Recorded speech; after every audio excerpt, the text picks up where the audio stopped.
বিসমিল্লাহির রহমানির রহিম। ইন্নাল হামদুলিল্লাহ ওয়াসসালাতু ওয়াসসালামু আলা নবিয়িনা মুহাম্মদ ওয়া আলা আলিহি ওয়া সাহবিহি আজমাইন। মাননীয় স্পিকার, আমাকে কথা বলার সুযোগ করে দেওয়ার জন্য আপনাকে ধন্যবাদ জানাচ্ছি। মাননীয় স্পিকার, আমি শুরুতেই শুকরিয়া আদায় করছি আমার মহান রবের, যিনি আজকে আমাকে এখানে দাঁড়িয়ে কথা বলার সুযোগ করে দিয়েছেন। একই সাথে আমার পিরোজপুরের সর্বস্তরের জনগণের প্রতি গভীর কৃতজ্ঞতা জানাচ্ছি। মাননীয় স্পিকার, প্রতি বছরই দেশের বাজেটের আকার বাড়ছে, কিন্তু স্বাধীনতার পর থেকে এখন পর্যন্ত কোনো অর্থ বছরই শতভাগ বাজেট বাস্তবায়নের করতে আমরা দেখিনি। পরিসংখ্যান বলছে বাজেটের আকার ধারাবাহিকভাবে জ্যামিতিক হারে বাড়লেও বাজেটের বাস্তবায়ন হার উল্টো পথেই হাঁটছে। মাননীয় স্পিকার, 2024-25 অর্থ বছরে বার্ষিক উন্নয়ন কর্মসূচি বাস্তবায়নের হার নেমে আসে 67.85%, যা 1976-77 সালের পর এটাই সর্বনিম্ন। আবার 2025-26 অর্থ বছরের প্রথম 10 মাসে হার দাঁড়িয়েছে 41.41%। এ ধারাবাহিক ঘাটতি বাজেট ব্যবস্থাপনার গভীর কাঠামোগত দুর্বলতার দিকে ইঙ্গিত করছে। মাননীয় স্পিকার, বিশ্বগুলোর মতে অবাস্তব অতিরিক্ত উচ্চবিলাসী রাজস্ব লক্ষ্য, কর, জিডিপি অনুতাপের দীর্ঘদিনের নিম্ন অবস্থান, ক্রমবর্ধমান ঋণ ও সুদের চাপ, নীতি প্রণয়নের অতিকেন্দ্রীকরণ, দক্ষ জনবলের ঘাটতি, উচ্চ মূল্যস্ফীতি, প্রকল্প বাস্তবায়নে ধীরগতি এবং প্রশাসনিক দুর্বলতা সব মিলিয়ে এ বাজেট বাস্তবায়ন সম্ভব নয়। মাননীয় স্পিকার, প্রস্তাবিত 9,38,000 কোটি টাকার বাজেট একটি উচ্চাভিলাষী বাজেট।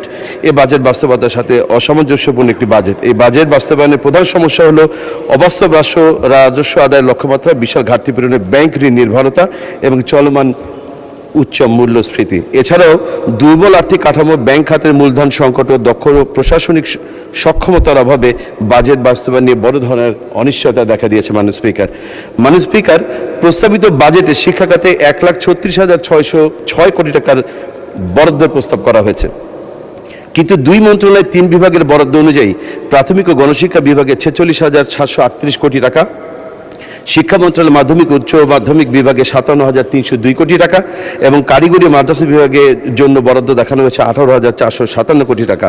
এসব বরাদ্দ মিলে দাঁড়ায় মাননীয় স্পিকার 1,22,495 কোটি টাকা, অথচ বরাদ্দ দেখানো হয়েছে 1,36,606 কোটি টাকা। তাহলে মাননীয় স্পিকার, বরাদ্দের এই 14,000 কোটি টাকার হিসাব কোথায়?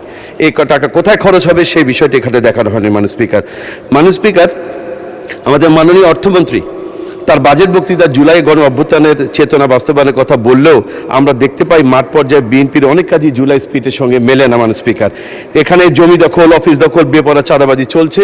জুলাই স্পিরিটের বিরুদ্ধে বিএনপি যা করছে তার মধ্যে উল্লেখযোগ্য হলো যে ইতিমধ্যেই তারা 56টি উপজেলায় জেলা পরিষদের প্রশাসকের নামে অগণতান্ত্রিকভাবে নির্বাচনে পরাজিত কিছু ব্যক্তিদেরকে তারা দায়িত্ব দিয়েছে। একই সাথে মাননীয় স্পিকার, গত 11 জুন সরকার দেশের 8টি নগর উন্নয়ন কর্তৃপক্ষের 1 বছরের জন্য চুক্তিভিত্তিক বিএনপি দলীয় কিছু নেতাকর্মীদেরকে সেখানে নিয়োগ দেওয়া হয়েছে। তাহলে জুলাই স্পিরিটের যে মূল চেতনা ছিল রাষ্ট্র সংস্কার, রাষ্ট্র মেরামতের, সেই চেতনা কোথায়? মাননীয় স্পিকার, বিএনপি শুধুমাত্র জুলাই স্পিরিটের সঙ্গেই চেতনা বিরোধী কাজ করছে না, বরং তাদের ঘোষিত 31 দফার বিরুদ্ধেও তারা অবস্থান নিয়েছে। মাননীয় স্পিকার, বিএনপির যে স্লোগান ছিল সবার আগে দেশ, এই স্লোগান দেখে জনগণ এখন বলছে আসলে সবার আগে দেশ এটি তাদের একটি স্লোগান মাত্র, এটি তাদের মনের কথা নয়, বরং এই স্লোগান হয়ে গেছে এখন সবার আগে বিএনপি, সবার আগে ক্ষমতা। মাননীয় স্পিকার, আমরা দেখতে পাচ্ছি যে সরকার দলীয় সংসদ সদস্যগণ যেভাবে বাজেট বরাদ্দ পাচ্ছেন, যেভাবে তারা সরকারের বিভিন্ন দপ্তর থেকে বরাদ্দ পাচ্ছেন, আমরা যারা বিরোধী দলীয় সংসদ সদস্য আছে আমাদেরকে সেই বরাদ্দ থেকে বঞ্চিত করা হচ্ছে। মাননীয় স্পিকার, বিনিয়োগের শুল্ক ছাড় কিংবা প্রণোদনার ওয়াদা দিলেও বিনিয়োগ আসার সম্ভাবনা তৈরি হবে না যদি আইন শৃঙ্খলা ব্যবসা বান্ধব পরিস্থিতি তৈরি না হয়। আমরা অতি সম্প্রতি ইসলামী ব্যাংক বাংলাদেশ পিএলসির সাথে সরকারের যে আচরণ দেখেছি তাতে সুস্পষ্ট বোঝা যায় সরকার ব্যবসা বান্ধব কোনো পরিবেশ সৃষ্টি করতে হয়তো চায় না। একই সাথে তারা একটি হাসপাতালের ব্যাপারে যে আচরণ করেছে মাননীয় স্পিকার, একটি সুষ্ঠু তদন্ত বাইরেই তড়িঘড়ি করে একটি হাসপাতাল লাইসেন্স তারা বাতিল করেছে, যেটা মনে হচ্ছে যে মাথা ব্যথা হওয়ার কারণে মাথা কেটে দেওয়ার সামিল। মাননীয় স্পিকার, এখানে একটি বক্তব্য আমি বলতে চাই, মাননীয় স্বাস্থ্যমন্ত্রী কিছুদিন আগে একটি বক্তব্য ফেসবুকে ভাইরাল হয়েছে। মাননীয় স্পিকার, সেখানে মাননীয় স্পিকার আমাকে একটু সময় বাড়িয়ে দেবেন, সেখানে ভাইরাল হয়েছে। মাননীয় স্পিকার, সেখানে তিনি বলেছেন, কোট আনকোট, তিনি বলছেন আপনাকে হাত জোর কইরা কই কোন রকম ইলেকশনটা পার কইরা দেন, ইলেকশনের পরে দেখবেন কি রূপ আমার। তিনি একটি শব্দ বলেছেন, তিনি বলেছেন জাউরা রূপ দেখবেন আমার। মাননীয় স্পিকার, এটা হয়তো অসংসদীয়, এই জন্য আমি এটা বললাম না। জি, 1 মিনিট সময় বাড়ানো হলো। থ্যাংক ইউ 1 মিনিট, ধন্যবাদ।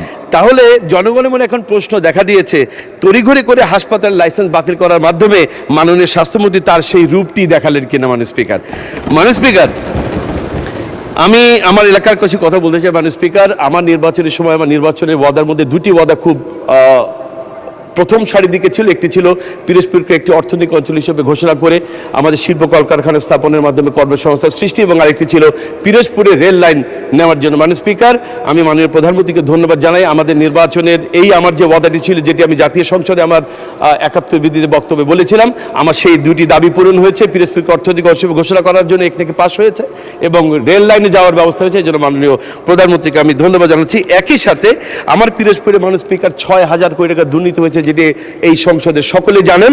আমার এই ৬,০০০ কোটি টাকার কারণে বিগত 2 বছরে আমাদের পিরোজপুরে উন্নয়নমূলক কাজ হয়নি। আমাদের পিরোজপুর, নাজিরপুর প্রত্যেকটি এলাকা রাস্তাঘাট বিধ্বস্ত। আমি আজকে এই সংসদে দাঁড়িয়ে